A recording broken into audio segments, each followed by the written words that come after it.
As you know, Yahoo is the victim of criminal state-sponsored attacks on its systems, resulting in the theft, and I want to sincerely apologize to each and every one of our users. Your Yahoo account may be among 3 billion hit by a data breach. If so, you may be Yahoo is under attack again. The company announcing a third data breach this week. The 1.4 billion tells me is that somebody is not doing their job at Yahoo as far as keeping their customer data secured. In 2013, while hundreds of millions of people were checking email, sharing photos, and managing their digital lives, attackers were quietly extracting data from Yahoo's network. No alerts, no warnings, no public signs anything was wrong. Years later, Yahoo would admit the full scope of what had happened. Every single Yahoo account in existence in 2013, nearly 3 billion accounts, had been compromised, not in a single moment, and not in a way the company immediately understood. At the time, Yahoo remained one of the internet's most powerful platforms, with more than 1 billion monthly users around the world. Its services were embedded in daily life. But beneath the surface, visibility into its own systems was dangerously limited. That year, attackers accessed Yahoo's environment and stole vast amounts of user data, including names, email addresses, phone numbers, dates of birth, and hashed passwords. In some cases, attackers also stole encrypted or unencrypted security questions and answers. What makes the 2013 breach unique is that Yahoo never saw the intrusion happen. According to the company's later testimony, neither Yahoo nor its forensic experts were able to identify the attack itself. There was no clear entry point, no recorded exploit, and no moment of detection. Only stolen data was discovered years later. Yahoo's defenses were not designed to detect slow and persistent data theft. Logging was incomplete. Monitoring tools were fragmented. Security teams worked in silos, while leadership prioritized growth over deep infrastructure modernization. By the time investigators attempted to reconstruct the attack, many of the system logs that could have revealed the intrusion had already been overwritten or lost. For 3 years, the breach remained invisible. And when Yahoo finally realized something was wrong, the damage was already irreversible. But the attackers were not finished. In late 2014, Yahoo detected suspicious activity, and for the first time, investigators were able to identify the attackers. We want to send a clear message to criminal hackers everywhere. You can try and hide in the corners of the dark web, but we will hunt you down, we will expose you, and we will bring you to justice. These were 2 FSB officers using FSB infrastructure and FSB tools and techniques. This was a nation state. Yes, they use criminal hackers on here. These are people that have all the time in the world, and every day they keep banging on systems. Eventually they will find a crack. According to the United States Department of Justice, the intrusion was directed by officers of Russia's Federal Security Service. 2 were named, Dmitri Dokuchaev and Igor Sushin. Both were active intelligence officers. Rather than hacking Yahoo themselves, they relied on criminal proxies. One was Alexei Belin, already on the Federal Bureau of Investigation's Cyber Most Wanted list. Another was Karim Baratov, a hacker for hire operating out of Canada who ran spear phishing campaigns using stolen credentials. Once inside Yahoo's environment, the attackers stole data from at least 500 million accounts. More critically, they obtained Yahoo's internal cookie signing key. With it, they could generate forged authentication cookies, allowing them to access accounts without passwords and without triggering security alerts, even after users changed their credentials. Investigators later discovered the attackers using Yahoo's own internal account management tools to locate and select specific targets. This enabled silent access to carefully chosen accounts.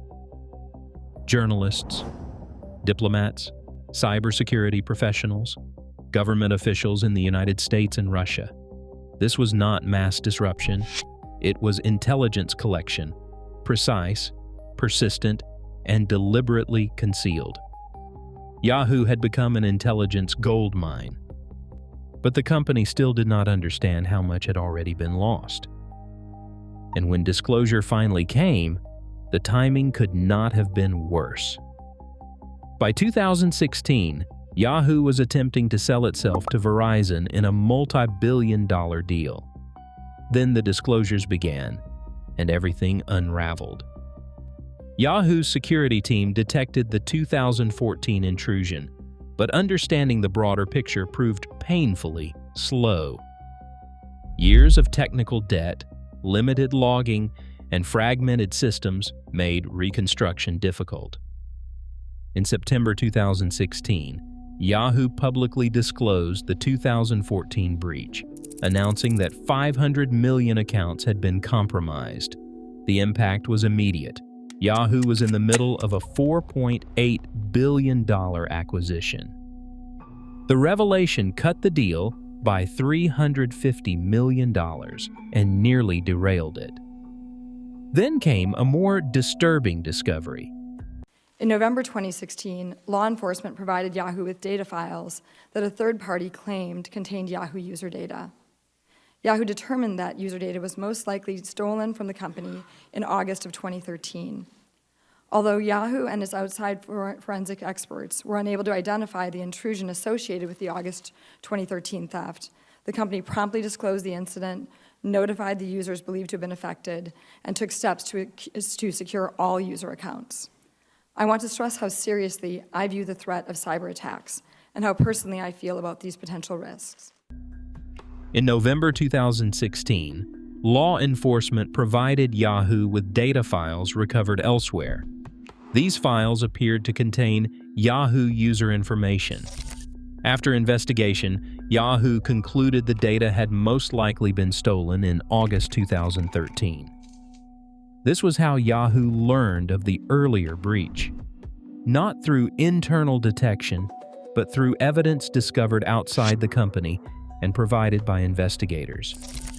In December 2016, Yahoo disclosed that 1 billion accounts had been affected. In October 2017, the final admission followed. All 3 billion Yahoo accounts had been compromised. The exposure was global. Trust was gone. Users were outraged. Investors felt misled. Regulators took notice. And prosecutors were already preparing charges. The fallout did not stop with Yahoo. It reached federal regulators, criminal courts, and an indictment that changed how cyber espionage would be publicly addressed. In 2018, the Securities and Exchange Commission charged Yahoo's parent company, Altaba, with misleading investors about the breach during the Verizon negotiations. The company agreed to pay $35 million. That same year, the Department of Justice indicted 4 individuals for the 2014 breach. The indictment named Federal Security Service officers Dmitri Dokuchaev and Igor Sushin, and accused hackers Alexei Belin and Karim Baratov.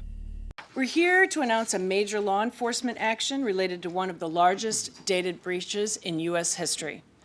Today, we are announcing the indictment of 4 individuals responsible for the 2014 hack into the network of email provider Yahoo, the theft of information about at least 500 million Yahoo accounts.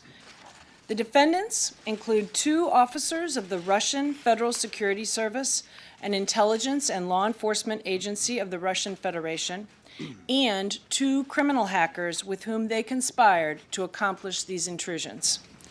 Dmitri Dokuchaev and Igor Sushin, both FSB officers, protected, directed, facilitated, and paid criminal hackers to collect information through computer intrusions in the United States and elsewhere. They worked with co-conspirators Alexei Belin and Karim Baratov to hack into the computers of American companies providing email and internet-related services, to maintain unauthorized access to those computers, and to steal information, including information about individual users and the private contents of their accounts. Only Karim Baratov was arrested. He was extradited from Canada and sentenced to 5 years in prison. The others remain beyond the reach of the United States. The world is a small place. Right now, there is no extradition capabilities with the government of Russia. However, these guys will travel one day somewhere, and there are a lot of international countries that do have extradition treaties with the United States, and we will take advantage of that. The indictment marked one of the first times the United States publicly charged active foreign intelligence officers for cyber operations. But attribution without arrest offered little deterrence. The legal record was complete, the facts were public, but the deeper question remained: how did this happen? This was not a story about one hacker or one exploit. It was about years of decisions. The Yahoo breaches were not caused by a single click or a single employee. They were the result of decisions accumulated over time. Yahoo's chief executive officer would later testify that the company had invested heavily in security. Is the technology out there that you could acquire to prevent this from happening? Would Yahoo answer this question in its circumstances? We have at Yahoo one of the most valuable databases in the world just because of the sheer number of users that are contained therein. Hackers become ever more sophisticated, and we have to become sophisticated in turn. So would you expect a breach? Assume the answer to that's no, or you would have been doing something more? We did not calculate percentages and or predict a breach. I will say we took significant efforts and investment to increase our security, which included increasing the size of the team by a factor of 2. We did things like empowering our users to opt out of passwords and into something called Yahoo Account Key. We increased our encryption, constantly changing the types of encryption we used to thwart hackers. We introduced a bug bounty where outside developers, if they discovered a vulnerability, could report it, and we would reward them. We hired outside teams to attack us and tell us where our vulnerabilities were. We introduced machine learning to monitor our system and evolve with the hackers to ultimately identify when intrusions occurred. So we took extensive actions. But when the breaches occurred, Yahoo still lacked the ability to see them in real time. Security warnings were deferred, legacy systems remained. Detection lagged behind modern threats. Even when leaders like Alex Stamos pushed for stronger controls, progress was constrained by cost, complexity, and competing priorities. He left Yahoo in 2015, a signal few fully understood at the time. Today, the breach is taught not as a technical failure, but as an organizational one. 3 billion accounts, years of silence, billions in losses. The Yahoo breach was not just the largest in history, it was one of the most preventable. And the lesson it left behind is still relevant today. Cybersecurity is not just a technical problem, it is a leadership problem.